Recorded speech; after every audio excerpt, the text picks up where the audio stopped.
Well, thank you for joining me today. And My pleasure. so why don't you introduce yourself and a bit of your background? Well, my name's Mads. Other than being a massive fan of Beverly's work for many years and having cited it in both my undergrad and my postgraduate master's degree, I'm also a master's in sociology.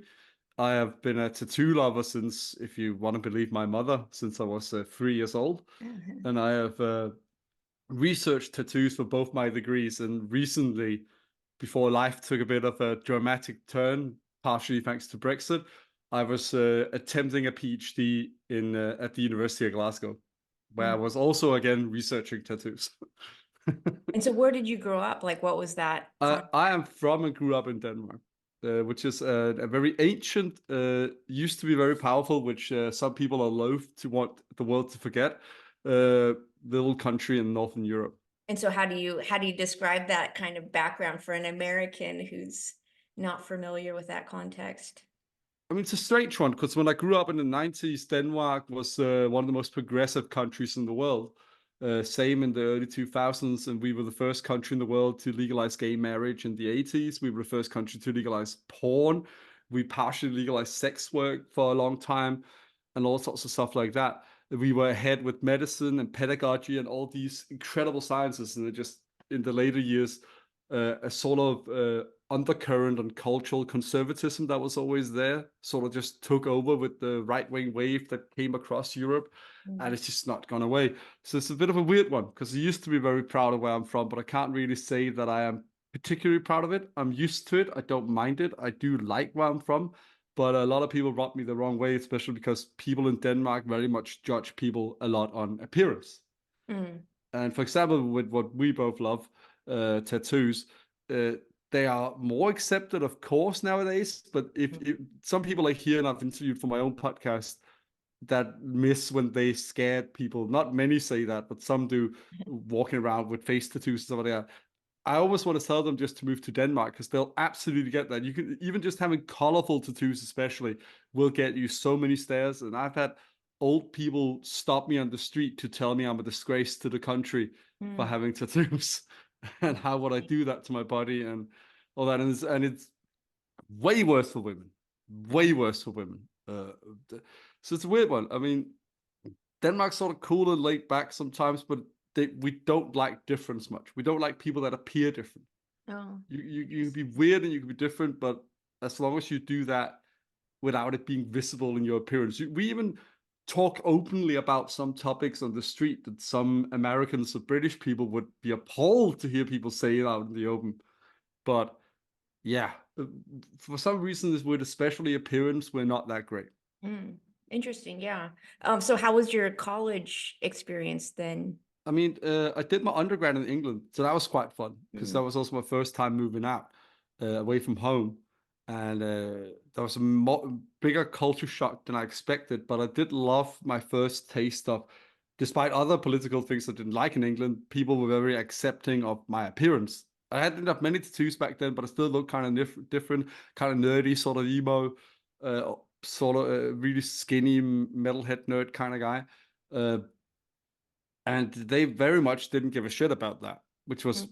great because people very much did in Denmark if you went down into the wrong social context, which is why I always used to keep to metal bars and stuff like that, even though I didn't always care for that crowd too much.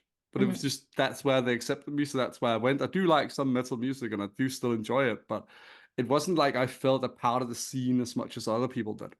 I Mm. just felt that's where I could be. That's why they didn't mind I was a nerd. That's why they didn't mind I was different. But in England, it was very freeing. And I also loved the support a lot of the lecturers gave me, where they were very much about letting me know that, hey, as long as you learn the right methodological skills, you should do your research about something you enjoy. Mhm. And funny enough, even though he didn't research it himself, one of my favorite lecturers who had a full Irasumi bodysuit of tattoos Oh, wow. told me to do my bachelor's dissertation about something I love, and then I did it on tattoos. He didn't say to do it on tattoos. He just said, do it about something you love. And I only had like 5 or 6 tattoos back then, but I couldn't help myself. Had you just started getting your tattoos in England or in your home? No, I'd started a couple of years before in Denmark. I got my 3 first ones in Denmark, and most of mine I got in Denmark. I got 2 in England ever, and then I got a few in Scotland when I lived there recently. And But how most of them old have were been in you Denmark. when you got your first I one? was uh, I was 18. Oh, okay. I So want. that's the legal limit. I've always been a nerd and a goody two shoes in that way, and I highly recommend with something like tattoos, waiting till you're 18 or Yeah. waiting even longer. It doesn't hurt. It doesn't Yeah. harm it. But I waited till I was 18, and I would like to say I tricked the system a bit because a lot of people are like, no, get an idea when you're 18. And it's great advice, this, Mhm. but they say get an idea, then mull it over a bit when it's your first tattoo. Give it a 6 months or something like that. But I Yeah. had already knew what I wanted as my first tattoo since I was 14, and I kept thinking that idea over for the next 4 years. So 9 years after I turned 18, I was in the tattoo studio. And what was that first tattoo? It was half my chest, without the color or anything. But my Oh, brother wow. drew this shitty yang with white tribals around it. But yeah, no, that was a weird experience. Then my brother got his first tattoo by a way greater guy that it became me and his like go-to guy for years Hmm. to come, for many That's years. lucky. And last tattoo I got by him was my Star Wars sleeve. But yeah, no, the first one was kind of a trial by fire, and it Yeah. was very much also a lecture and why I'm very jealous of the youth today of how they can research artists to the extent they Yeah, can. that's a good point. Yeah. Because if I had been able to do that, it would have been a way different start, and I would have gone to somebody that would have. Because the my second tattoo was by the guy my brother got it done by, and he did the exact thing I would hope now an artist would do if I came into a drawing. So I came into a drawing my girlfriend at the time had drawn, actually ex already at that time, but Mm. she drawn a cool lion tattoo for me, made out of tribals.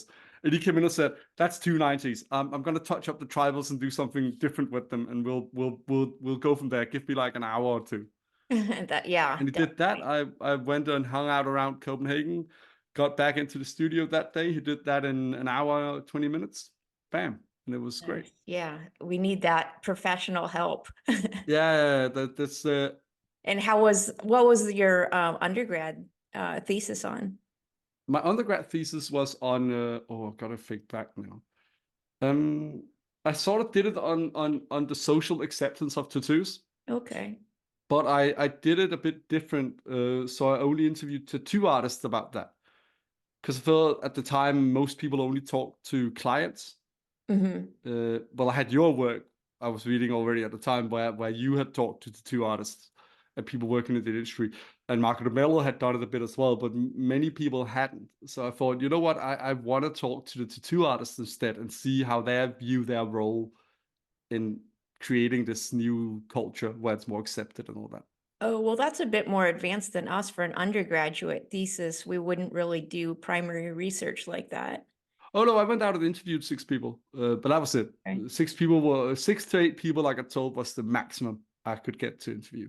But I did it. Mhm. I interviewed 2 tattoo artists in Denmark, the guy who tattooed me and his shop buddy, and then 4 people in the UK. Wow, that's great. And so was your master's thesis a continuation of that? Well, sort of in a way. I went back to Denmark after my undergraduate, and I already knew I wanted to research tattoos again when I started my master's immediately after. But I wanted to look at regret.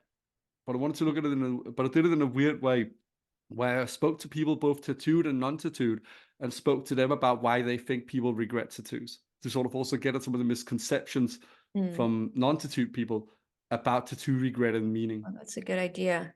Yeah, and I interviewed 13 people for that, and Okay. also utilized my old interviews for it as well. Oh, Uh, that's perfect. Yeah, that's a good number for a master's thesis. I mean, also yeah. we need to remember like your system is pretty different there, The especially Danish one is PhD. very different. The English one, the UK one translates a bit more easily, I find, but the Danish one is difficult to translate. Mm. Because we also only see a master's degree as a stepping stone to a PhD. Uh-huh. And it's actually, if you translate it more correctly from the Danish word for it, it's called a candidacy, Uh-huh. which clues in the name. They only see it as you sort of making yourself eligible to do something else. I see. Yeah. Even though it used to take at least 2 years to do one. and you have to do research. You can't do a non-research master's degree in Denmark. Yeah. And then what does the PhD look like? Well, you were Uh, in Glasgow for that, so. Well, I still know a bit about the Danish because I did apply a few times. But in Denmark, it's a job. You get a salary when you do a PhD. You get about $4,000 a month Wow. salary. You are expected to teach immediately. So when you apply for a PhD in Denmark, you actually have to create a lesson plan for what you want to teach. Mm. And it has to be related to your research as well. There's also an expectation of publications quite early on as well.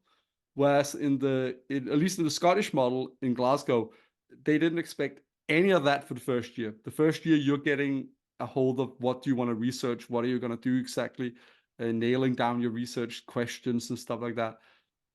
And yeah, the scope and everything. In Denmark, you sort of need to come in already knowing a lot of this.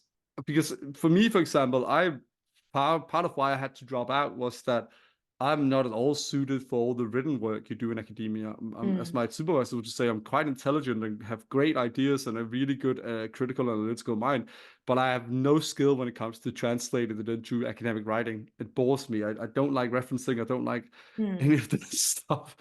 So problem is, it would have taken me way more than 3 years to do it if I had to really beat in those skills.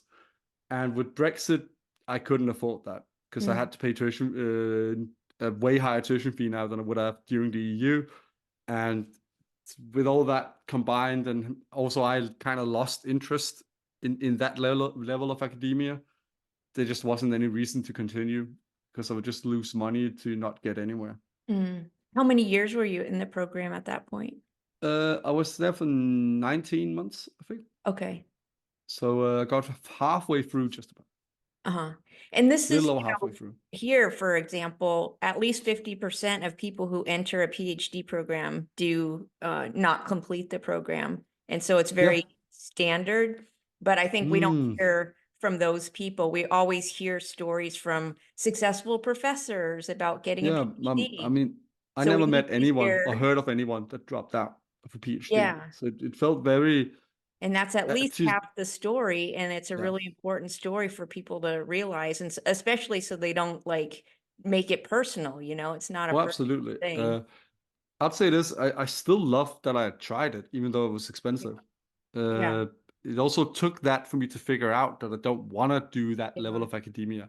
I'm very proud of my master's degree, and I'm very proud of my expertise in tattoos. It may not have paid off yet. I'll happily be transparent and say that because of going home that quickly due to Brexit, I'm unemployed at the moment, and that's very rough. But I'm still proud of what I've done. And I'm still, I think even Beverly have given me compliments I have a hard time accepting at times. And Michael Rees and other researchers I've looked up to in the field of tattoo research. I like how good I am at it, and I do like that even though it's in a mild or less academic form with my own podcast, I try to add something interesting to the tattoo knowledge, so to Yeah. speak. Did you, in your PhD program, did you begin to do some research then? Like, were you interviewing people or not yet? No, I made it. Ironically, I made it so far that a couple of weeks after I'd handed in my resignation, I got my ethical approval to do Oh, research to okay. start Oh, field yeah. work, Uh-huh. which was that was ironic to say the least. Yeah. And so when did the podcast start then? Was that after or during this time period? That was after I got home to Denmark. Okay. Um, I just felt I had to do something. And even my former supervisors, when we had a little meet and greet after I dropped out before I went back to Denmark, they were like, well, you're so good at interviewing people. They felt I had a very natural gift for that. I should do a podcast, they said. And I said, well, I've tried that twice, but you're right. I should do another one. And then I thought, you know what? I'll make it only about tattoos this time. Yeah. And how have you like found your artists and approached them? I usually find them through Instagram, weirdly enough. And I usually look at their stuff that if I don't know them yet, I usually mull it over a bit first, see, okay, I saw this one thing they said that's interesting, but are they consistent with this? Or is it just like a one time? Because I know if it's just a one time thing, they're not likely to want to talk about it or discuss it. but it's something they do consistently, it might be of more interest to them as well. And so how's it going? Like, how many folks have you interviewed, and is it a lot of work then? I think I'm close to having interviewed 26 or 27 people now. Man, yeah, that's a And lot. I'm publishing the 16th episode in a bit, so I try to record them in advance because when you're unemployed, your situation could change quite quickly. So I don't want to run out of episodes in case I suddenly can't record for a while. But it's been fun. I mean, there's 218 followers on Instagram, which on a social media scale I know is tiny, but for me it's incredible that 218 people like it. And less than a year, like these things take so much time. Mm. Yeah, that's the other thing. And I like that it's both people from the tattoo world that like it and people that are like starting out in the academic journeys or just people that are curious about tattoos. It's quite a spread of people. Yeah. I'm very pleased with that. Yeah, because you have academics, you have practitioners, Mm, and it's really impressive just the diversity of folks that you're gathering. And of course, I think the tattoo community is a lot more diverse, and obviously Instagram, we can absolutely. find them a lot easier. But, like I was interviewing people. I mean, my book came out in 2015, so I was Mm. interviewing people in maybe 2007. And it was a long time ago, and I had to Yeah, meet people in absolutely. person, and there was just not like, especially the racial diversity. That's the Yeah. thing I always wanted to ask you because you're I mean, it's not like you could hide that you are Asian American. And Hmm. back then, that was despite how much cultural influence there was in tattooing from Asia, Right. you didn't see many. I don't even in America. I would suspect at the time you wouldn't see many Asian American tattoo artists Right. at the Like time. maybe I only interviewed, I can only remember one or two Asian women Mm. that I've interviewed, and I was only interviewing women. I also didn't ask about Mm. sexual orientation. No, So I in remember. the book, I just reread yeah. a little that bit because I love that bit when you talk about how you interview people that because I think there's a level of honesty in that, and as we'll talk about with Michael Rees's book as well, even though Yeah. he's a bit more systemic now, there's a bit of level of honesty in the way you talk about how you went about it that I really miss on a lot of academic work. It's a bit more Mhm. personal, and I think that needs to be more.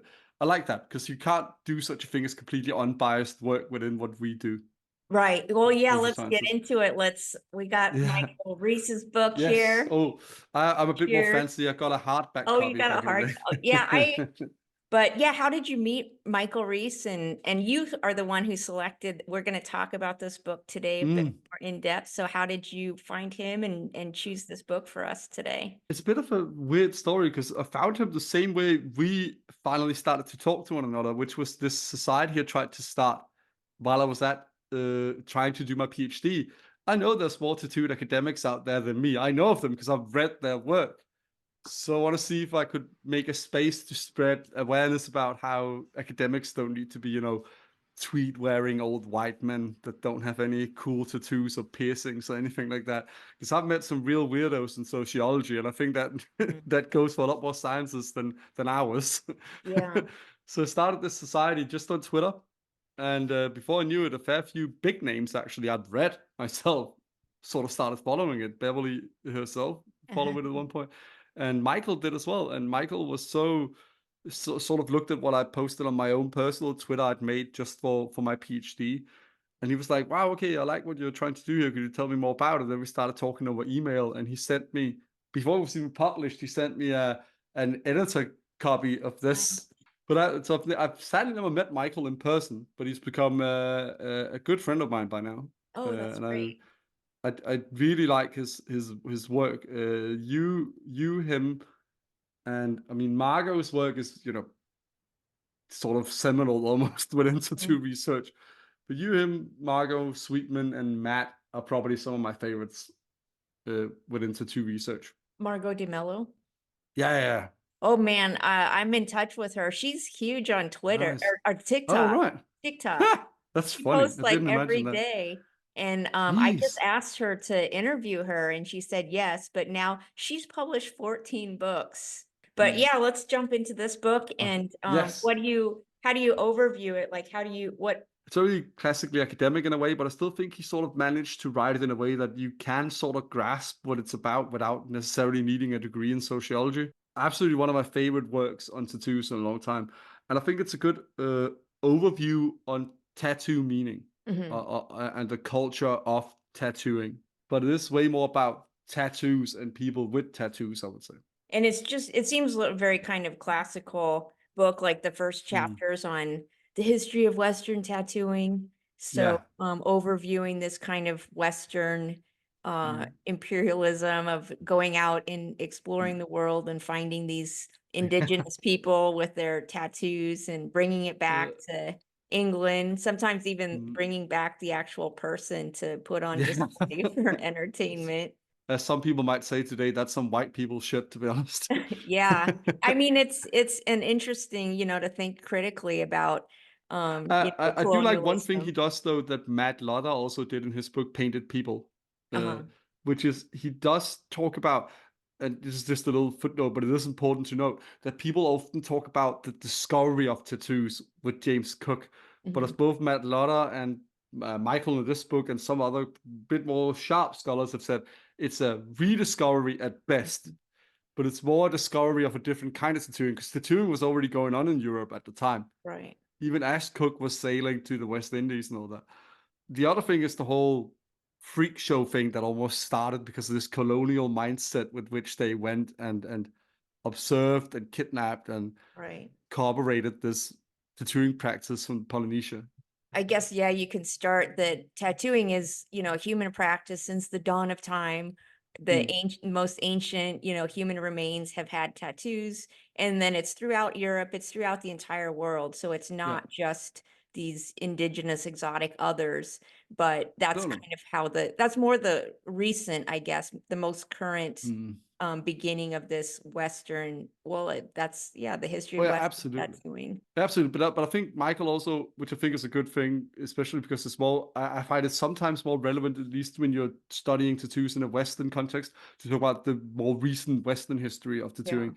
But I do like that he at least, which I think more people should do now, I was also encouraged to do that for my own PhD when I was trying that to try and decolonize a little bit of Yeah. our own work. He does mention how that there's some very different practices among indigenous people around the world that should be studied in their own right. As I talked with my Sialuk about, who's a Danish Greenlandic Inuit, Hmm. who was with her archaeology husband, uh, was sort of part of reviving Inuit tattoo traditions and figuring out a lot of stuff about them. And it's a lot more spiritual in those traditions and a lot less about the individual and more about the Right. group, the community identity, which I think we see a lot more of in the Polynesian traditions too.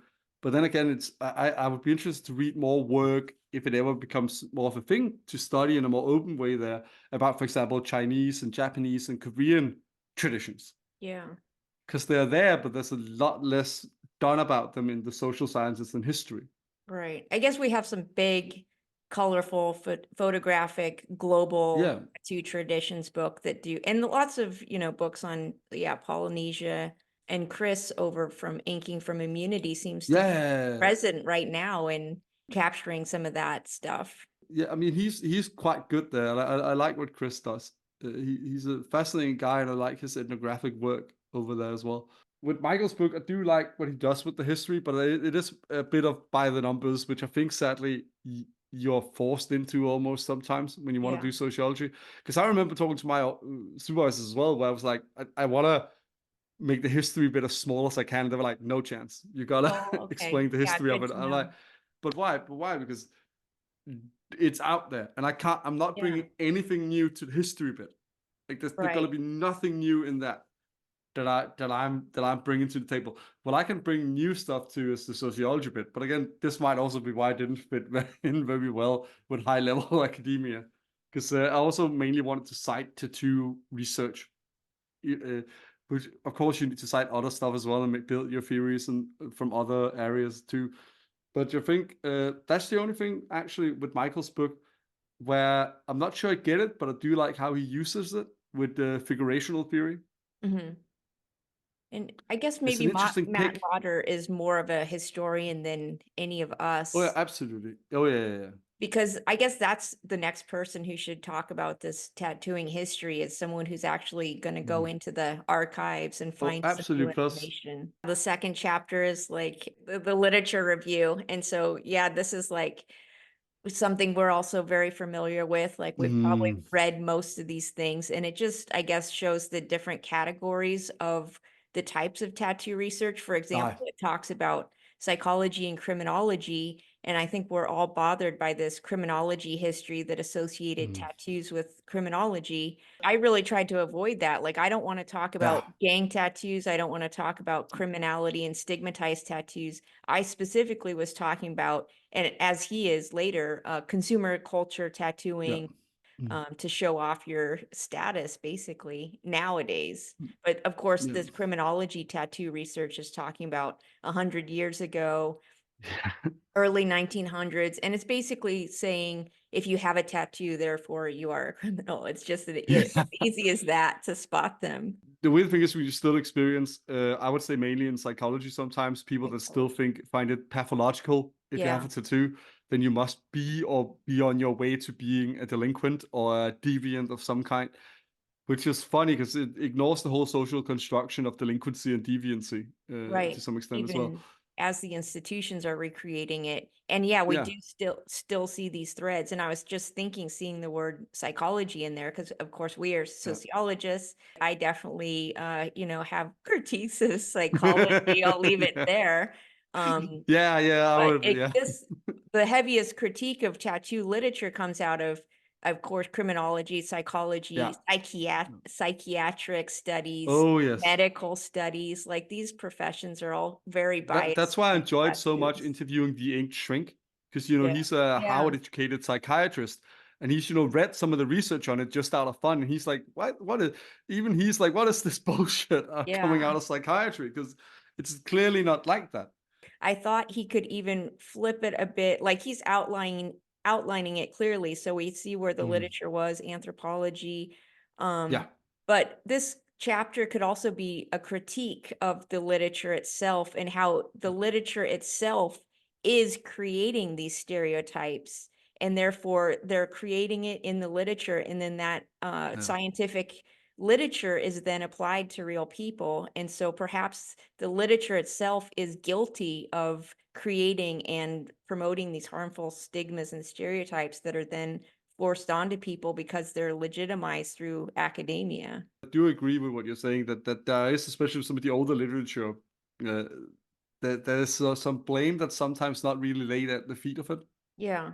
And maybe I'm just thinking about this now, like maybe especially thinking about psychology and Yeah. psychiatric studies, that they are actually, Oh, and yeah. criminology, of course, that they're actually legitimizing their profession. They're saying Yeah. like, oh, we know that tattooing is a sign of criminality and mental psychosis, and therefore we need our profession to be able to see these things and treat these Yeah. things.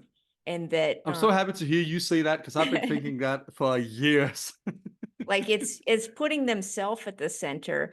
Because Absolutely. hopefully with us as sociologists, like I always tell my students, like we can't talk about should, or people should do Mm, this or should do that. mm, It's like, what we just want to reflect human behaviors. Like, this is what yeah, people do, and this is why, from their own perspective. We don't want to talk about like, oh, those people are doing this wrong thing, because that's talking about us. We yeah. just want to know, what are people doing and why are they doing it from their own perspective.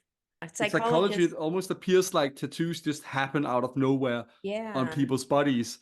And it's this mythological thing almost, that they just go because out somewhere that's not discussed and get a tattoo because they just just want to take that risk the and stick it to tattoo the just man. appeared with their criminal thoughts and Yeah, actions. exactly. It Like, it's just almost appeared on seems the like body. it seems like those drawings you see in memes sometimes, where somebody shakes somebody's hand and a tattoo grows from one arm Yeah. to the other.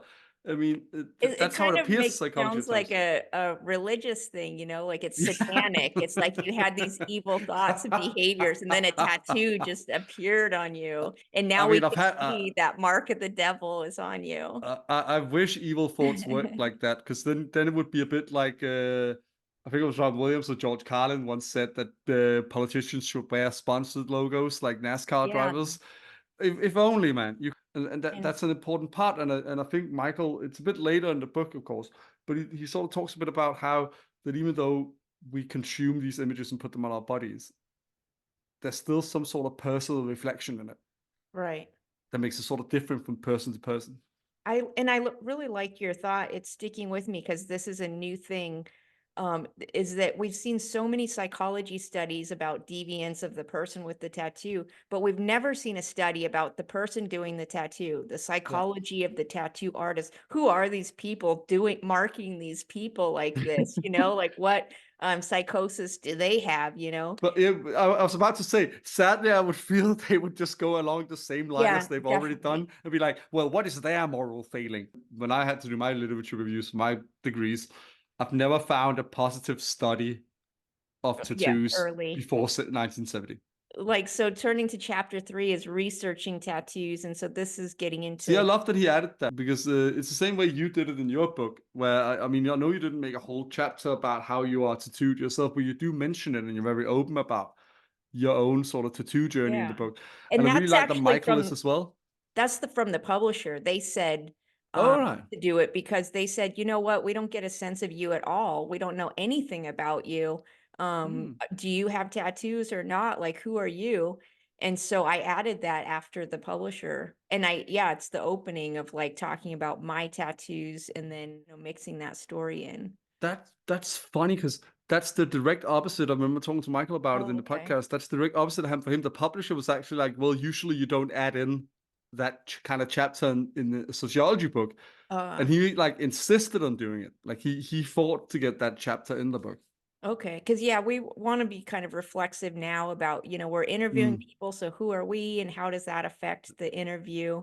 And he's talking about like doing a mixed method ethnography, and he did what like two tattoo shops in yeah. the UK, right? And he hung out with people and did like some formal interviews. Yeah, I'm pretty sure at least. Yes, he interviewed the enthusiasts, as he called them. I was watching your episode with Becky yesterday. And Yes. so, and you were making the distinction there of like having one tattoo or many. Mm, And so that was like all my participants are considered, quote, heavily tattooed. And so yeah. I define that as like you are heavily tattooed when you start to get the social Mm. sanctions, when people, say rude things to you and you get the stares and stuff. And it was funny with your interview with her too, because she was like, "Oh, I don't notice the stares. Like, are people staring at me?" And you're like, "What? You don't notice?" Like, come on, can't you tell if someone's glaring at you or smiling at you? I mean, I can at least. Yeah, and you said you're very sensitive, and I'm very sensitive to that. Like Yeah. for me, like I cover my tattoos a lot. Like right now I'm Mm. wearing a tank top, and I would never wear a tank top outdoors because Mm. yeah, I don't want tattoo attention. I don't want people looking at Oh, my see, I just use the 6 foot man card there and get angry at people if they Oh overstep. my God. That would be so fun to walk around with you and see like Oh, you would have different loved one thing that reactions. happened. Oh, you would have loved one thing that happened in Copenhagen in 2022. I went home from Scotland for just 9 days. Uh-huh. It was very warm, so I was wearing a very loose tank top, like a barely nipple covering thing almost, which is not normally my style, but whew, it It's was warm. hot. And I'm walking down Copenhagen, and this old lady actually clutched her purse, like hid it under her coat. And I just started very loudly, not at her, but loud enough that she would get that it was to her, talking about how I'm more highly educated than her snot-nosed grandkids and how she should fucking get a get a life. And at least I'm colorful. What the fuck does she have? Loose skin? Like it's just to make her uncomfortable because I hate that because Yeah. especially older people in Denmark sometimes they'll walk up to you and they'll fucking tell you that you look disgusting or how have you done this to yourself? Or, what a Okay. shame you are. And your parents must be fucking ashamed. Fuck man. I once offered a woman my phone and said, you can call my mom if you want, but you're not gonna hear her being ashamed of me. Now that makes me want to do an experimental research project with you where we're out on Oh, the street because like I'm up for it, especially if what you if can pay me. I'm up for it. what if I went up to that lady? Would she Yeah. have the same clutch purse response to me or a different kind of critique? I think it would be. I would suspect a different kind of critique. And this is what Yeah. I've experienced with other tattooed women in Copenhagen. It's going to be way more about your Gender. assumed dignity As a woman, though. and virtue as a woman. Yeah. Then it's going to be about anything else. With me, it's a fear of me being a rough guy, and I'm going to come Yeah. and fuck her up and take her purse. Or be abrasive to everybody or something like that. So then I sometimes act abrasive because it's fun to give people what they want at times. But because I was so heavily bullied also about my appearance and that when I was younger, I think that's just stuck with me as a trauma. So I'm always keenly aware Yeah. of my Of the body. I'm attention. not good. I'm not good, I know, with personal space always because I get very excited and then I get close to people when I talk to them. Uh-huh. But mentally about my appearance and that, I'm very keenly aware. But that's also another thing that's also sort of rubbed off from being an embodiment sociologist, I think.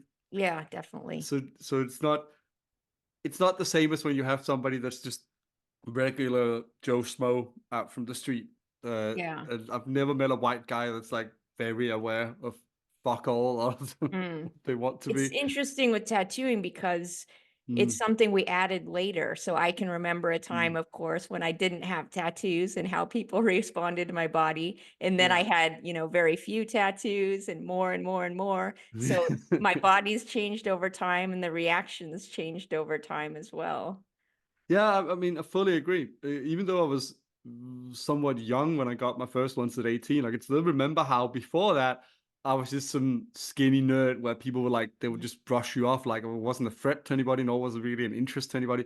Then you get a few tattoos, and suddenly when you show them off, it's like, oh, either people are very excited or they're very fucking angry at you. Yeah. Was Right. my experience.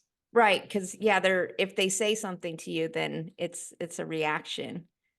Which is also why I always advise young people to start out somewhere they can hide it. Of Not course. because some young people misunderstand and they're like, "Oh, you're just an old guy. You just don't get it. It's cool to have had." I'm like, "Hey, fuckers, I want hand tattoos someday, absolutely." But the thing is, I know for a fact that just even when I only had chest tattoos, I've had Yeah. several T-shirts ruined when I'm out drinking in a bar because some fucker will come up, spot a bit of a tattoo, and be like, "Oh fuck, show me the tattoo."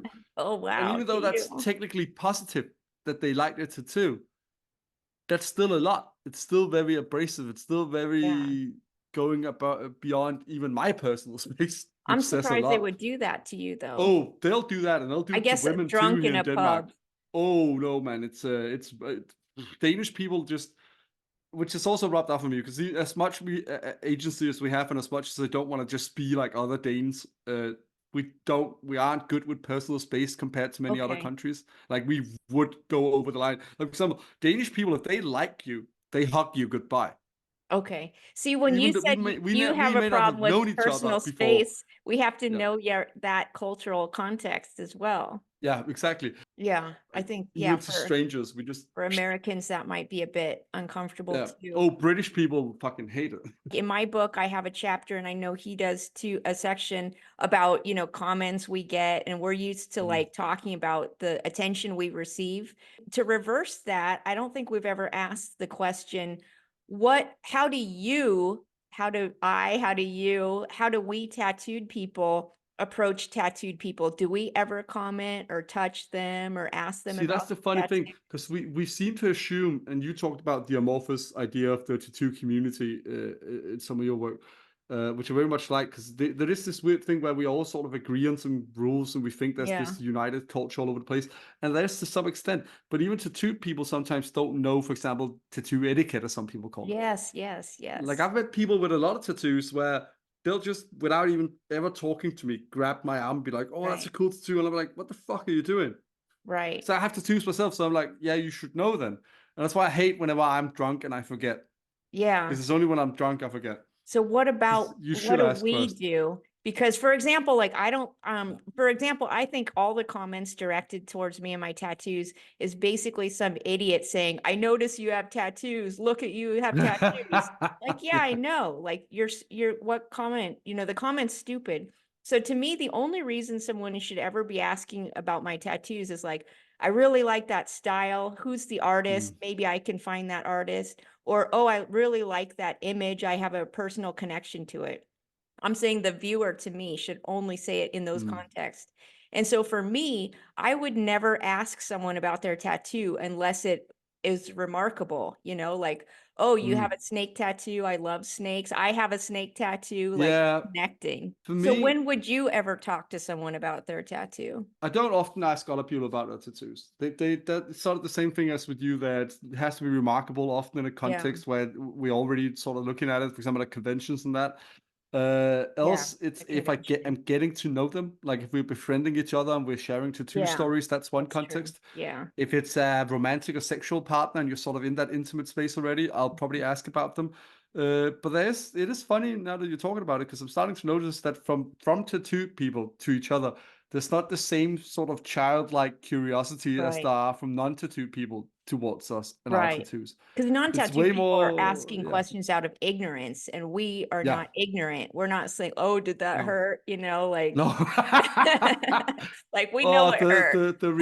you only ever do that as a joke to other tattooed people, like when you're at a convention or something. Yeah. You I might be guess like, what we "Ooh, would shit," say is or like, like, "Oh, did that location on your body yeah, hurt?" often, yeah. If you don't have it yet, especially Yeah. like so I have nothing on my back, so if I see somebody get a back tattoo, I'm Oh my always like God. curious to know, okay, how much is that Oh, gonna that's be? Like, funny. You have nothing on your how back, huh? not yet. No, I've been pretty unlucky when it comes to my finances ever since Yeah, my that's master's true. finished. So That's I've gotten true. some tattoos, but it's mainly my arms are done, my chest is done, my the worst areas are done though, the ribs. Yeah, the ribs, yeah. Except the hips. The hips are not done yet, and they're horrendous. So Well, I do use numbing cream lately. yeah, I don't think I'm ever gonna. Especially, I've just like I got my sleeves done in yeah. Australia, and Ooh. I have to sign up for a whole day session. So Yeah. that's at least, 6 hours plus. And Yeah. so, and you got to sit there no matter what, Yeah. So I do use the tattoo cream, the pain Hmm. numbing cream, and Yeah. tattoo artists hate it. I'm actually getting some Some do, some laser. don't. But Yeah, they always and then I'm getting some laser removal too. all And right. those people always don't like that I use numbing cream also. Yeah. Yeah.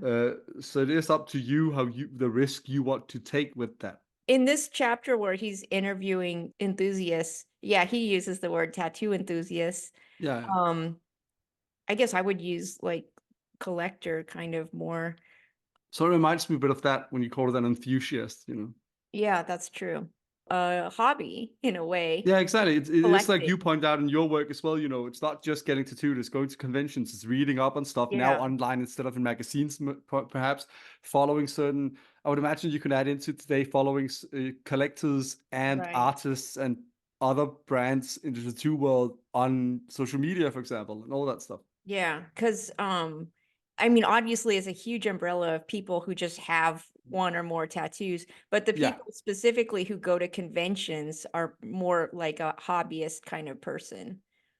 But even some of the people that go there are just curious. Some conventions, like for example, the Scottish one I went to, Hmm. they're very good at letting the public in that way, that they're like, there's people that have never gotten a tattoo. Mm. And they're just there to see and go like, oh, what's this? Like it's almost a safari for them in a way. Ah, They're out there okay. seeing us in our natural habitat and trying to figure out what kind of animals we are.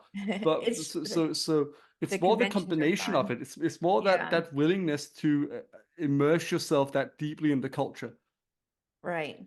uh, as I would define it, which I think both you and Michael sort of in your own ways put forward, that it is that immersiveness in the culture.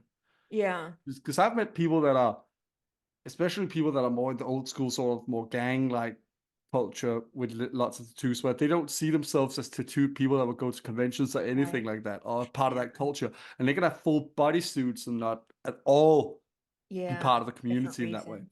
Well, this Yeah. is more the consumer culture kind of Yeah. context, Yeah. people who Yeah. go to conventions. And it's funny because Mm. I hear like non-tattooed or lightly tattooed people say like, oh, at a convention, maybe people will be staring at me because I don't have tattoos. It's like, no one's going to be looking at you. There's a No lot one's of gonna give a things to be shit. looking And at. and They're if it's not looking cold, at half of us are your. wearing jackets anyways. Exactly. That's what I say. I'm never showing skin at a convention because it's always cold. They got the Well, air I conditioning will, but on. also light cold. Like I'm always wearing a sweater at a convention. that's So the thing. I see so many people because I've gone to conventions mainly in the start of the year in Northern Europe. So most people are not showing most of their tattoos Yeah. at all. Yeah, right. Northern Europe. So you keep getting surprised whenever people remove a jacket. And it's like, oh fuck, you're sleeved up, shit, man. Exactly. Well, I guess he does say like he interviewed 30 collectors and 5 tattooists. So less, like Mm, you said, you studied or interviewed more tattoo artists. But then his chapters like 4 onward are talking about the outcomes of these interviews. And it's a lot of yeah. young people too, like people in their 20s. Mm.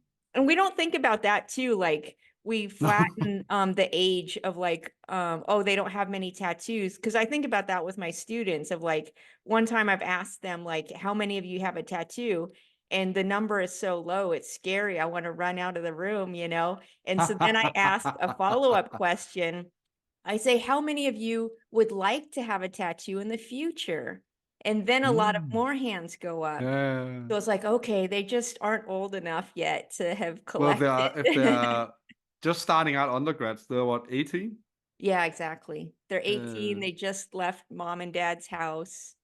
it's almost comforting to me that most of them are not tattooed already there, because I think I'm more of an odd one out that I haven't regretted any of mine from I was 18. Because most Yeah, people I know that are my age and have tattoos from back when they were 18, even if they waited till they were 18, have regretted a lot of them. absolutely. Yeah, that's the one I'm getting lasered off. I have one tattoo I'm trying to I covered it up and now I'm lasering it off completely. And I've like done laser where just to cover it up more fully, Yeah. but this particular tattoo on my abdomen, I'm trying to remove it fully. And I've Mm. been tattooing this thing. I'm scared to think about it. I might have been lasering this thing for 8 years now, Jeez. and it's still there. But that's the thing. I used to work with a dermatologist that's one of the leading researchers within these medical science institutes, and he was talking to me about that it's a complete myth that laser can remove tattoos. It It I it can only ever lighten them, and if you're lucky, it can lighten them so much that they can Right. become almost imperceptible, but it can never be more than almost. Yeah. He has a section here called cost, Hmm. location of studio. These are things that you don't usually see in a book. Like I never Yeah, asked my tattoo I was quite clients. surprised as well. There is a privilege there, I think he's noticing with certain collectors, especially in this Yeah. social media age, where they're like, just go get a tattoo from a great artist. Like just, and I'll say that, wait, save up, find an artist you really like. But I at least usually say, hey, there will probably be a local one as well. Like you don't have to fly out of country. But there is Mhm. almost this privileged position now that we can all just take an airplane to somewhere around the Right. world and get to the perfect artist and wait through their year-long waiting list and get the perfect tattoo. So I would say these kinds of details do add something because a Yeah, non-tattooed person exactly. wouldn't Yeah. know about the cost. And actually, I had a good friend of mine critique me because I definitely am kind of a tattoo snob and elitist. Like I'm someone that definitely, Same. I mean, I flew to, Australia Yeah. I got my sleeves in Australia. Like I spent, many thousands of dollars on these sleeves. And a friend of mine critiqued me and said, don't make, my family member feel bad that they got, this cheap tattoo in someone's house because that's all they can afford, they'll never be able to Mm. save up hundreds of dollars to buy a tattoo. I know I shouldn't make them feel bad, but yeah, I'll just say this: I'm a tattoo snob as well, like that. But I'm also for the medical reasons. It's really playing jump rope with your health, getting kitchen table tattoos. I think, yeah, kind of save up for it. It's a big Because investment. like I very much get like I've often said to young people is I said this to a student in Glasgow actually at one point. So we were talking to Tusa. She said, "Oh, I don't like yours. They're pretty, but they're too dense for me." And I said, "Okay, so what type of tattoo do you like?" And I said, "Well, I like the like homemade look." And I said to her, "Okay, but can I give you one piece of advice? Because don't mind that you like that aesthetic. We can disagree on aesthetics. Hmm. Go to a professional that does that style then, Yeah. because they are out there and get Yeah, it done for in sure. a safe environment." Yeah, and you're mentioning new kinds of styles that I'm not even Oh aware of. yeah. You use the word like ignorant Well, style tattoos, like I hadn't heard yeah. Well, before you. I think it comes with the territory of how I would almost say it's more tattoo journalism doing now with a sociological twist. Yeah. And I'm very happy about doing that because I'm doing this sort of more Indiana Jones like sociology, as I like to say it, Yeah. where I'm not reading up and stuff all the time, and that I'm just out in the field collecting data and bits and bobs and that, which I like. But that also privileges me in the way that I'm constantly trying to learn and keep up on all this new stuff happening. Yeah. Like I also learned what the new really gothic thin tribals are called. They're called cyber sigilism. Oh, okay. That's new Yeah. to me. It looks like Castlevania if they made 90s tattoos. Okay. And the new like hand poke tattoos are really popular now too. I've never Well, gotten again, any of those. I would like to. no, I'll go by machine all the time. But it's again some of the same stuff with how you can get it done professionally. It doesn't have to be a body in somebody's Oh bedroom yeah, yeah. hand poking it. There's amazing hand poke artists out there that are fully professional, and it'll be safe. It'll be it might still be fairly cheap even, but you won't most likely get an infection or an allergic reaction or anything like that. Right. Yeah. He has a section here called pain as well. And I think Yeah. that's another topic we don't often, well, I'm mentioning numbing cream. And I have to say for non-tattooed people, like to say numbing cream is almost sacrilegious. And the only reason I can say it openly is because I've earned the right to use You paid numbing your cream dues, so that's often because a thing that's I've gotten important the to. pain. I had my Yeah. entire back done and I felt it all, you know. Yeah, but I So think at that's an this important thing to do as stage, well, because a lot of people my age and your age will also talk about that paying your dues before you start taking any like painkillers or anything like that getting yeah. tattooed. So I've Uh, paid my dues. I know like for example, someone should not use pain or numbing cream for their first tattoo. You no, need I to agree. understand like the feeling of Especially if getting you're in dumb pain. enough to get it on your hand for the first one, you should feel every second of that session. And that's Sorry, you're that's my personal gripe, but I will say I hold my right to say that as I'm not hired by a university.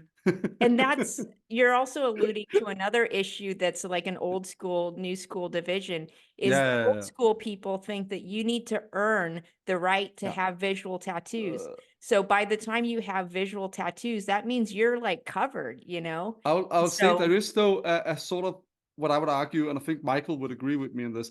There's a social awareness in that too, because me and Michael talked about that on my podcast mhm, when he sort of celebrated when he got his doctorate and his permanent position as a professor. right. He finally got his hands tattooed.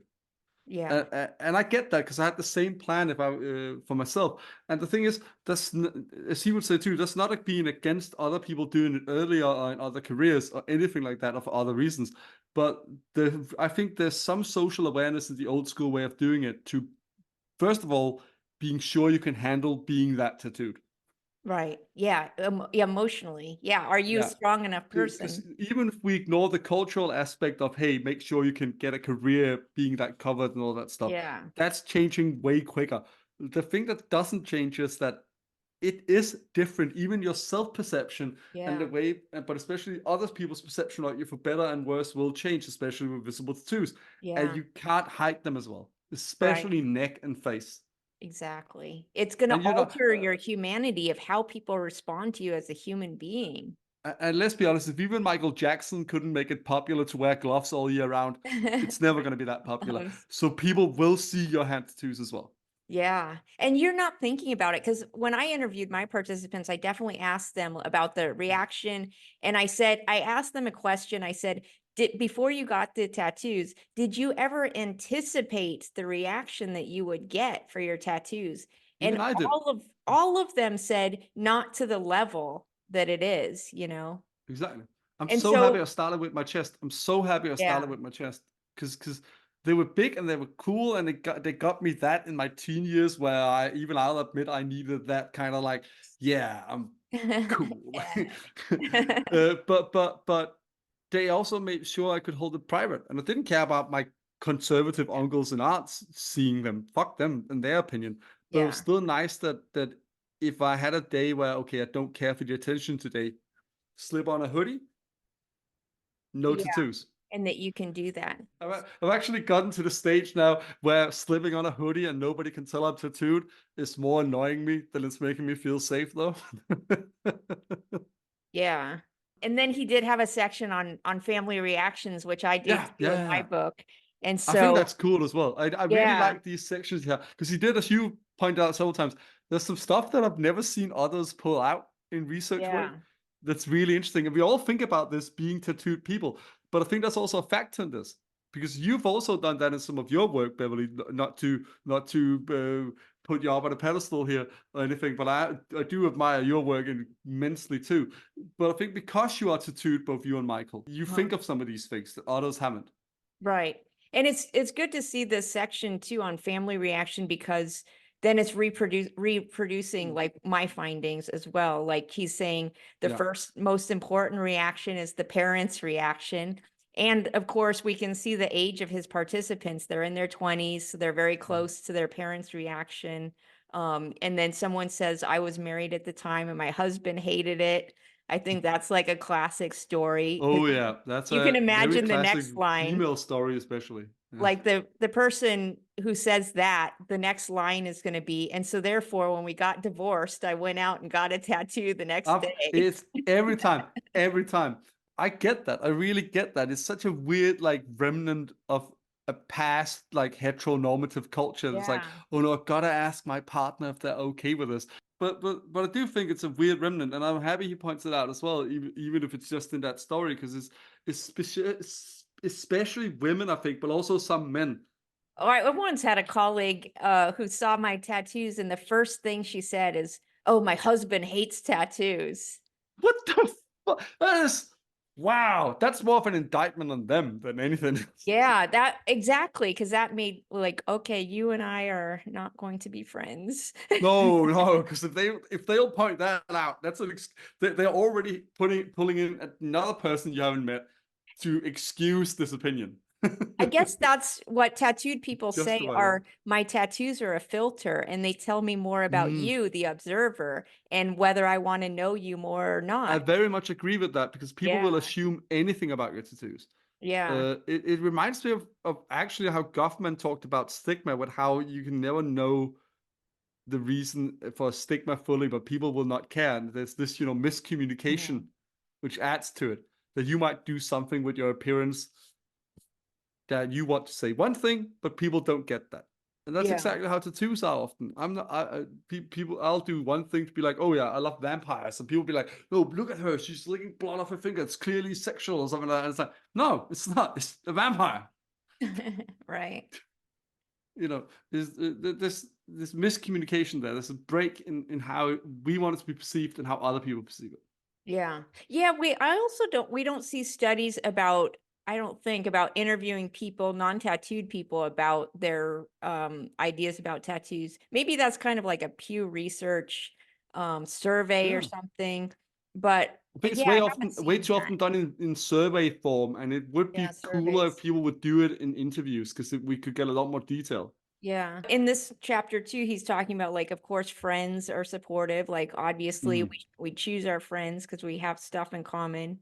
And then he talks about current or prospective employers. And I had a whole chapter on the workplace and really getting into the Yeah. laws and the workplace policies and stuff. But obviously, besides your parents' reaction, we most fear, the employer reaction. Absolutely. But I think that's changed. I'll be interested to see a Yeah. younger researcher talk about that, because I think even Michael's very much colored by his age group there. Right. Yeah, And I exactly. would probably be as well, because even though I'm younger than Michael as well, by quite a bit. Um, Even had that fear more than anything, especially with the accepting parents I have. That's my biggest fear, Right. is the workspace. But I don't think younger people have that anymore. I think it's very much the Yeah. same attitude we see with quiet quitting and that and all that. And I'm very proud of them for that in a way. But there is less of a fear of that. They are kind of fearless when it comes to what's the boss gonna think sometimes. Yeah. Yeah, exactly. That's because I just did a talk the other day and I was talking about my parents' reaction to tattoos. And then someone in the audience said, "Oh, I got a tattoo with my mom." And I was just thinking about that Yeah, now. that's I'm like, that is a generational change because, absolutely, yeah, absolutely. now the young people are at the age where their parents have tattoos more so, but that's just Yeah. not true for, us older folks. So No, that's not at all. I mean, shit, definitely I'm in my 30s generation. and my parents fully accept my tattoos. They even like some of them nowadays. They've come to appreciate the art. But there's a long distance from that and them ever coming with me into a studio, especially Exactly. to get one. Like that's just not gonna happen.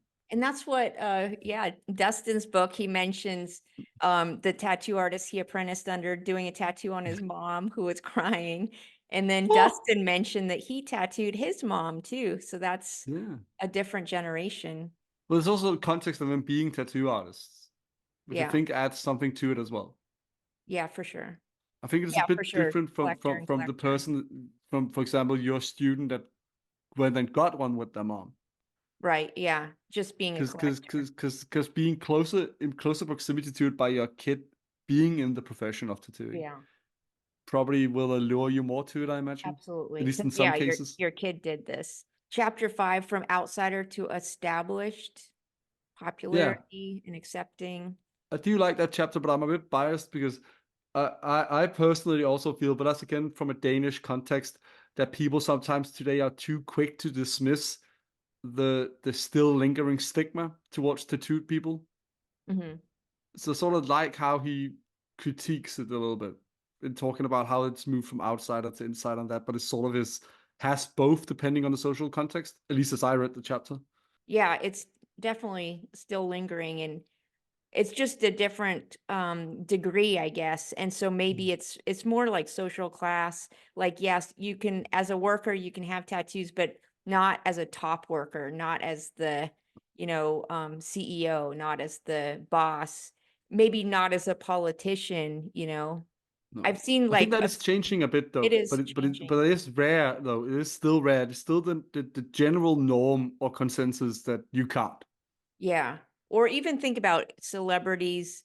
Yeah, as musicians can have it, but you can't, not like as a news anchor or as a, talk show host or something like that. But I mean, New Zealand by byproduct of the Maori culture, sort of breaking that sometimes because you've seen several anchors now, especially female anchors that have gotten their I can't Mm. remember the exact name, but Local. the tamoko they have on Mhm. the chin. And you did see some people like, for example, politicians. There was but that's many years ago now. But back in the early tens, there was a guy called Franz Vladimir who became who became the runner up to becoming the president of the Czech Republic. And he has his whole face and 90% of his body completely covered in tattoos. Oh, wow. And we're talking densely covered, not Mm. a couple tattoos around the face. Like it's almost completely black, and his whole body is like covered in really tribalistic work here and there and that. And he's an Mm. opera composer as well, so he was kind of a weird character. Chapter 6 is talking about representing the self, deviance, and normality. So that's a similar topic. I like that though. Risk being labeled as discredited social actors by continuing to engage in this form of body modification. Like, yeah, why do you get a tattoo instead of just like a piercing or something removable? I told my brother, I was visiting my family, and I was staying with my brother, and I said, look, I hide my tattoos. Or first of all, I told my brother I have tattoos and I hide them from our father. But since I'm staying at your house, I don't want to have to hide them from you too. So I'm gonna tell you I have them. And I think I was doing some laser treatment then too. So I was Yeah, telling him about that, and he was horrified and just thinking like, why are yeah. you doing this? And he's like, why don't you just, use fake tattoos or something?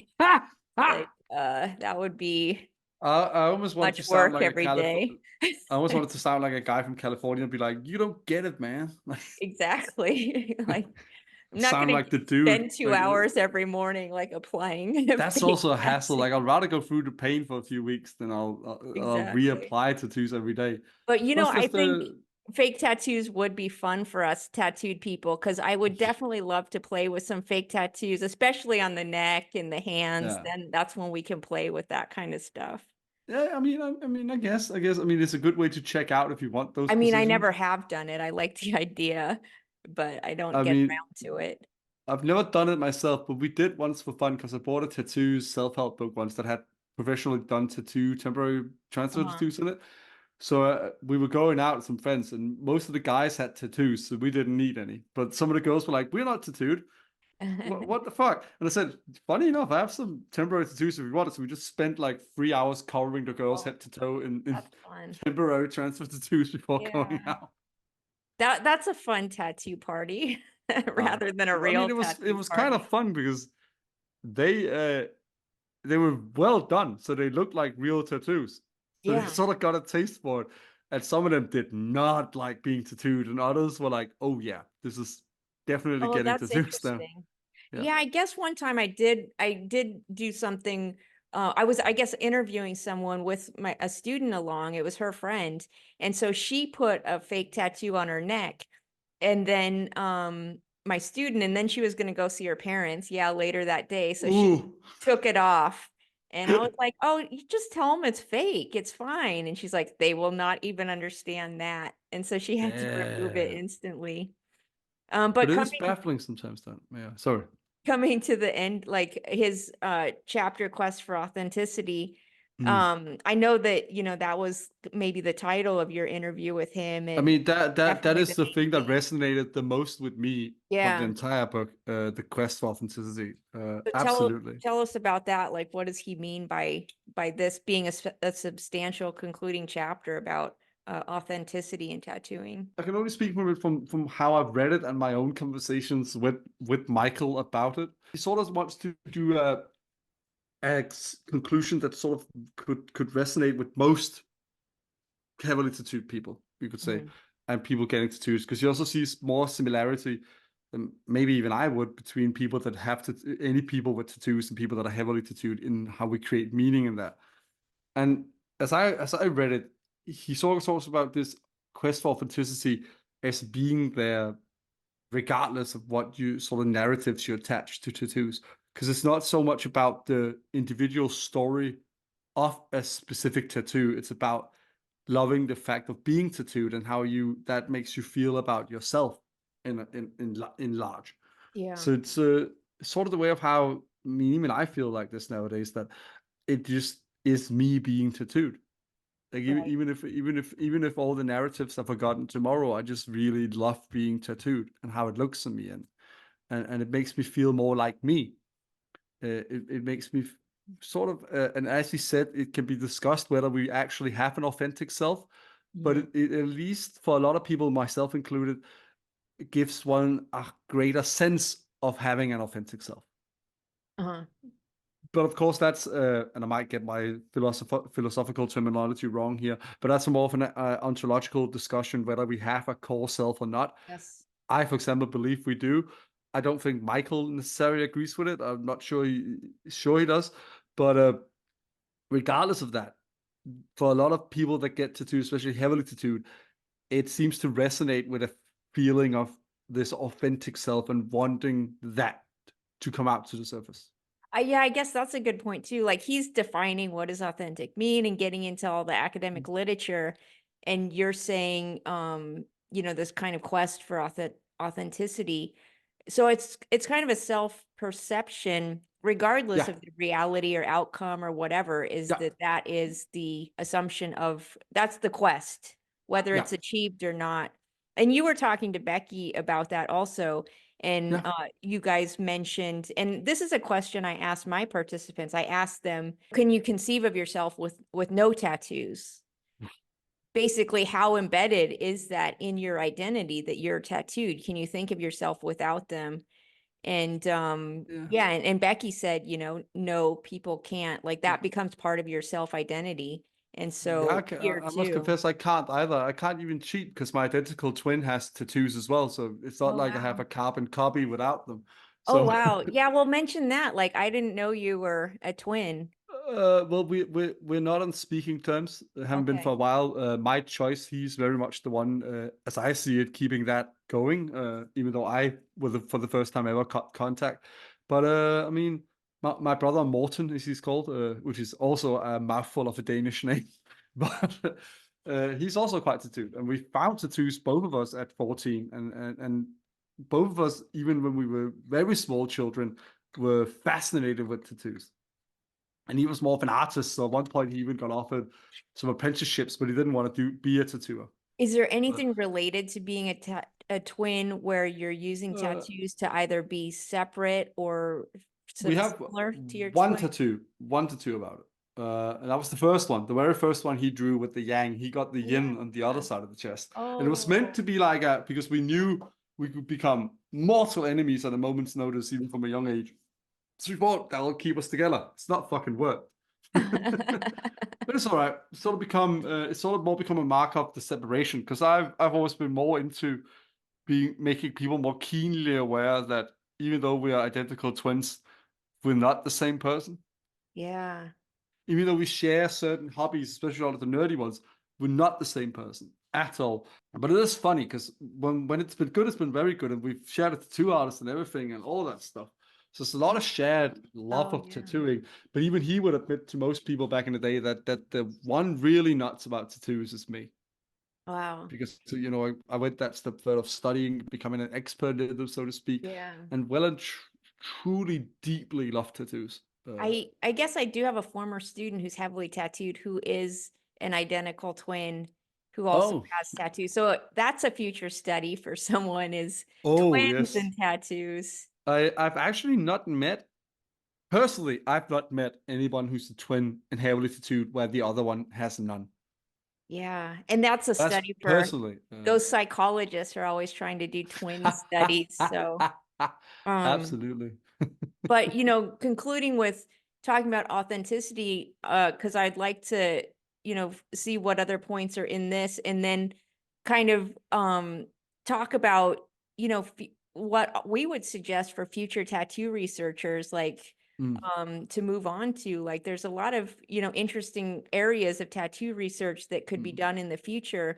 And I think we could kind of move on from the what does the tattoo mean and what is the Yeah, tattoo image. very Like much so. my book, I tried to talk about like the tattooed person in society, basically by talking about, your family relationships, having That's a also on very much workplace. what I wanted to do in my PhD, which my even though two of them had tattoos themselves, I don't think they ever really understood it. It might have been me that couldn't explain it very well, but they never really got why I wanted to not talk about the narratives behind the tattoos necessarily. That I would Yeah, let participants mention that if they wanted. Because to me, it's way more important how they felt about being heavily tattooed and how the world sees them and how they see right. themselves. And I don't care if they're covered in great shit or bad shit Yeah, or anything like that. Or if they have glowing narratives of the cool stories and adventures behind every tattoo, or if they just went into a studio every other week and said, "That's cool, yeah, pop it on me." Uh, which of course, if people mention the narrative, it's interesting to include in that. But I think that should be way more reactionary than the whole modus operandi behind looking into tattoos, as it sometimes seems. yeah, Looking at, oh, what's the story behind it? Who cares? It's yeah, not important to right. understanding it sociologically And necessarily. it's certainly not for strangers to ask someone. No, exactly. Also, it's quite intimate and personal in many cases. There's a personal point I have with it, which is it sort of made me think about why it's important to me, this sense of authenticity. I think it's Mhm. because I've had a lot of adversarial stuff going my way from very early on in my life with bullying and stuff like that, and had suicidal thoughts and that. So for me, having this idea of the core self and sort of anchoring that, to Yeah. use a phrase from Paul Sweetman, with tattoos and claiming this authenticity is important to the whole idea of being here for me, like of Mhm. being alive, and of caring to continue this trip around the sun for longer, Yeah. which I know is very heavy and maybe more heavy than some people might expect with my jovial red beard and all that. But I think a lot of people with Yeah. tattoos sometimes have gone through similar stuff to one extent or another. And especially a lot of women have often gone through some shit that makes them want to reclaim the sense of self. Yeah. And I think that's sometimes dismissed, especially within sociology at times. Yeah. This longing to be a unique person that's often conflated with this over individualization of the person from late capitalism or egotism and stuff like that, because I Yeah. don't think they're the same. I don't think they're the same at all. I'm for example a socialist more down to my fucking roots, And I still think we are individuals that have unique identities, and that whether we want to or not. Yeah. And I think that's often ignored, sort of from at a push from a general consensus within social sciences right now, that we need to push against this late stage capitalism, which I fully agree we do. Yeah. But that doesn't mean we have to sacrifice the individual on the pyre. I guess the only, like, there's a memorial tattoo book that's talking about grieving and tattoos. And we're kind of tired of those stories from the Oh, television shows and the memorial, the story and all of that. yeah. Like, tattoo artists make fun of that they have to sit there and endure these stories being told to them. But you're kind of alluding to a different thing, not just the memorial tattoo, but mental health connection Yeah. to tattoo, but not from that deviant psychology perspective, but No. more as how tattoos help you deal with Yeah. mental health anguish. Which I That also think we're healing way better process. at talking about within sociology and similar fields to Yeah. sociology. We're a lot more better at recognizing how this can have a positive effect on people's sense of self. But yeah, I'm very adamant about the positive effect tattoos can have, with the caveat that I also would add, when done right. And done right here doesn't mean Yeah.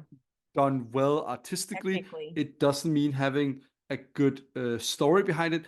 It's more so that it needs just a little bit of personal reflection. It needs to be for you. Yeah. Because social motivations for getting tattoos can be flimsy at the best of times, and there are some exceptions out there, of course.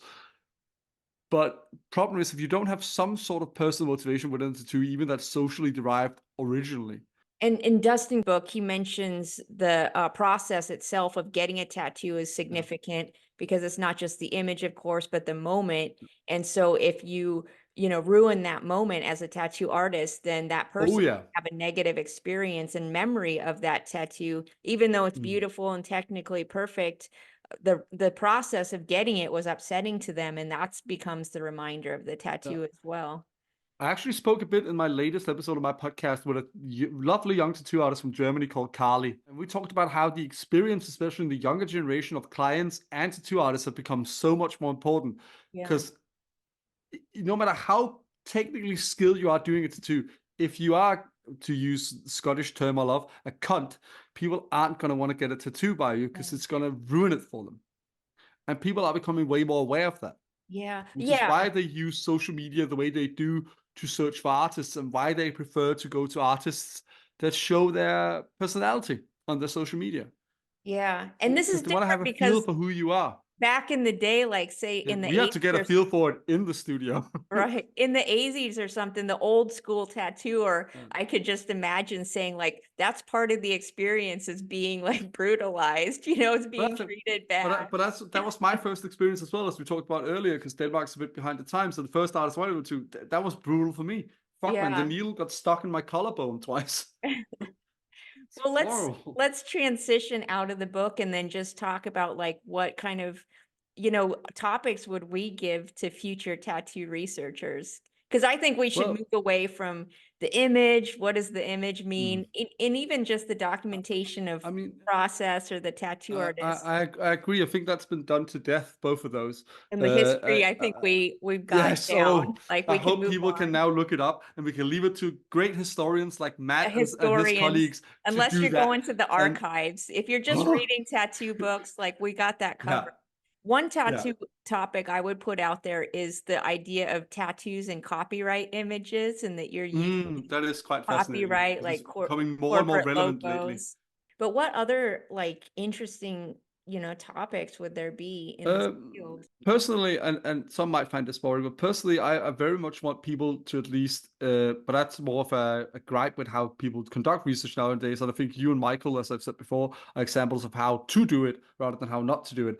But be more mindful of some of these qualitative differences in different ways of being tattooed.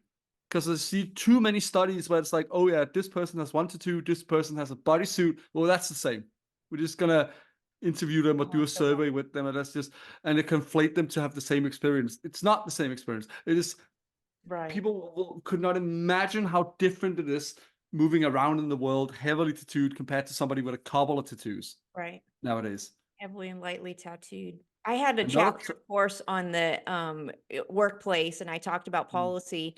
And so I would say, focusing on policies too, like focusing on yeah, workplace policies. And of course, we would want to move towards people not being discriminated against yeah, having tattoos in the absolutely, workplace.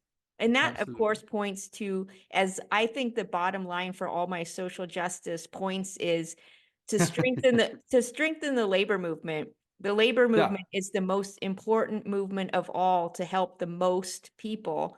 And so the labor movement needs to be strengthened in order that tattooed people are not discriminated against in the yeah. workplace. And you But mentioned the change in the technical ink usage, because mm, there was some issue where something was considered like not healthy to inject into your body, and so that's kind of yeah, banned which a is lot of coming up in the ink States right in now. Europe.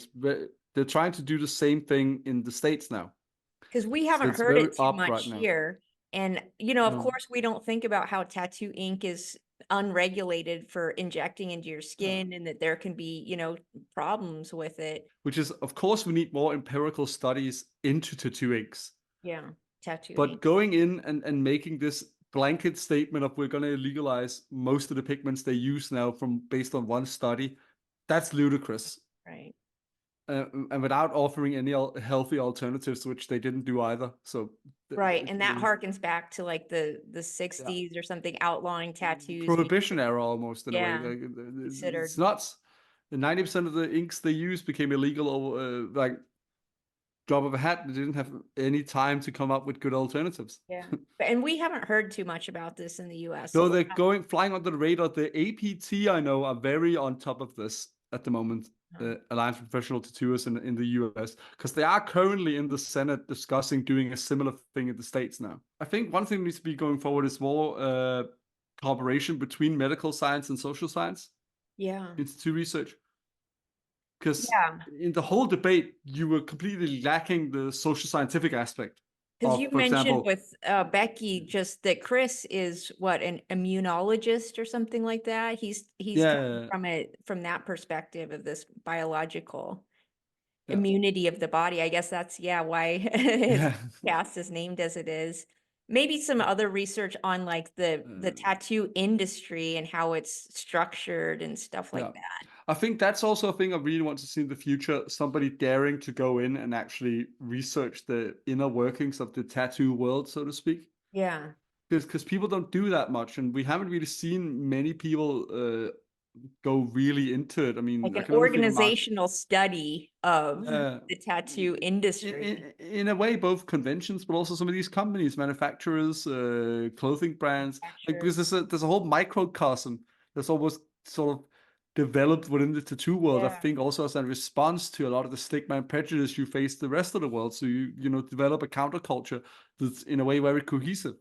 Yeah, because as a workplace, there's no standards, it's That's the very other thing. localized, the city, the county, the state here. So it's, That's a lot of thing that would be cool to look into more. The whole apprenticeship, for example. yeah, apprenticeship process. Because a pet peeve of mine nowadays, and some tattoo artists will hate me for saying this, but most get it a little bit when I explain this. A lot of people, especially from the States, will say, well, you pay for education, so you should pay, or you at least be thankful that you don't pay, become an apprentice, and just do the work for free. But that's a weird point because it only goes for the States and the UK primarily. Mm, Because most developed countries have free study, and most people even give mm, stipends to students to study. oh, Even better than that, in countries like Denmark, if you go into a vocational occupation uh, training, like to become a carpenter, a hairdresser, or whatever, you get an apprenticeship salary mm. when you leave school and go into start apprenticing. Maybe another study could be like media analysis of like the use of the tattooed body in like commercials and movies and I think that would be media. great too. Also, in general, looking more at the media and how they portray tattoos, because oftentimes I think they are heavily part of keeping a lot of the stigma and prejudice alive. Yeah. Also, because how they often equate all tattooing as the same thing. Uh-huh. Like media often doesn't give a shit about if it's a scratcher sitting in some kitchen without any hygiene, or if it's somebody sitting in a prime of the state of the art studio. doing Mhm. professional tattooing. At least that's my experience. But regardless, looking more into the media representation of tattoos when it comes to both news media and popular media, you could say, Yeah. will be quite interesting. Yeah. And then of course, yeah, policy, government policy or medical stuff like Yeah. Because we got some strict stuff about hygiene and that in Scandinavia these days. yeah.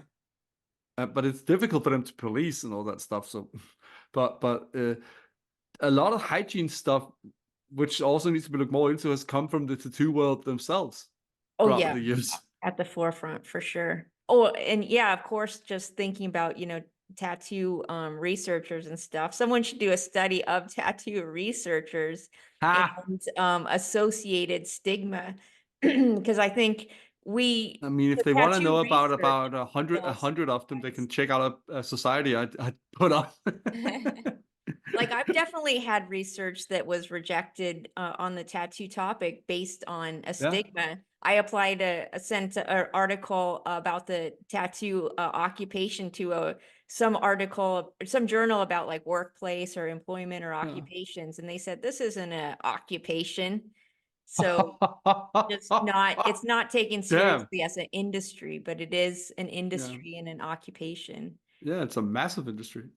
But yeah, we've talked today about, like our passion about, tattooing and how that got us into researching tattoos and talking about Michael Rees's book. And there's so Mm. many, books that we referenced, and there's so much great Yeah. literature out there. And we talked about, future topics that other folks can go into. Maybe any kind of concluding thoughts about and you are in a space now like that, you've left the formal academic environment that you're more free to do Oh tattoo yeah. research. You don't have to go through the IRB or what have you. You can do whatever you want. And Mm. so what kind of advice or final thoughts would you give to folks out there? I'd say anybody, especially if you're a young researcher curious about this field now, if you don't have tattoos yourself, I don't want to force anybody to get tattoos, but it's important to talk to people that have them Yeah. and sort of try and get some of these nuances you might not discover yourself. And if you dare do it, I highly recommend trying it on your own body because it'll give you a more holistic picture of tattooing. Yeah. You don't have to go nuts like me and Beverly and get really into it, but I think it does make for more compelling tattoo research if you know it, and that's no matter what field you're in, whether you're in medicine or chemistry or whether you're in anthropology or sociology or psychology. I think trying it on yourself, or at least immersing yourself in it, even in a tertiary way, helps get a better picture of it Yeah, and absolutely. avoid any negative biases you might have from your upbringing or your local culture or yeah. Thank you so much for joining me today. Thank you very much, Beverly. It's been a pleasure.